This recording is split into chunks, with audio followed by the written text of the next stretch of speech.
কি জানেন ইসলামে রোজা কবে এবং কেন ফরজ করা হলো? মক্কা বা মদিনায় ইসলামের আগেও মানুষ মাঝে মাঝে রোজা রাখত। নবী মুহাম্মদ সাল্লাল্লাহু আলাইহি ওয়াসাল্লাম নিজেও মক্কায় থাকাকালীন মাঝে মাঝে রোজা রাখতেন। তবে পূর্ণ ৩০ দিনের রোজা তখন কোনো উম্মতের জন্য বাধ্যতামূলক ছিল না। হিজরি দ্বিতীয় বছরে অর্থাৎ ৬২৪ খ্রিস্টাব্দে রমজান মাসে কুরআনের আয়াত নাজিল হয়ে মুসলিমদের জন্য রোজা ফরজ করা হয়। ইসলাম বিশেষজ্ঞরা বলেন, পূর্ববর্তী নবীদের সময়ও রোজার রীতি ছিল।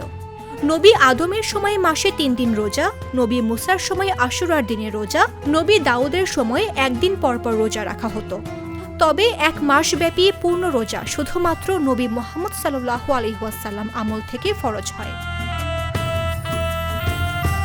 হিজরতের পর নবী মদিনায় দেখলেন মানুষ আশুরার দিনে রোজা রাখছে। তিনি জানতে চাইলেন কেন। তারা বলল, আল্লাহ মুসাকে ফেরাউনের কবল থেকে মুক্ত করেছেন।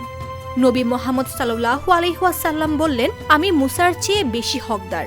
এরপর তিনিও রোজা রাখলেন এবং সাহাবীদেরও রাখতে বললেন। পরের বছর তিনি ২ দিন রোজা রাখার নির্দেশ দেন।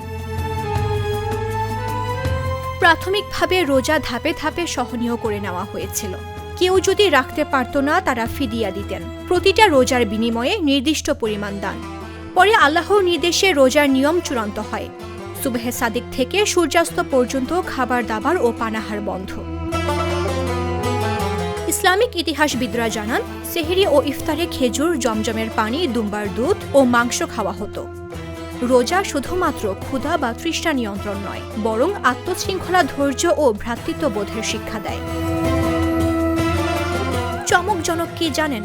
রোজার মতো ধর্মীয় রীতি ইহুদি ও অন্যান্য জাতির মধ্যেও ছিল, কিন্তু পূর্ণ ৩০ দিনের রোজা শুধুমাত্র ইসলামে ফরজ হয়েছে। তাই রোজা এখন ইসলামের ৫টি স্তম্ভের মধ্যে অন্যতম। অন্য ৪টি হল ঈমান, নামাজ, যাকাত ও হজ। মামদুহা রাইসা, জাগো নিউজ।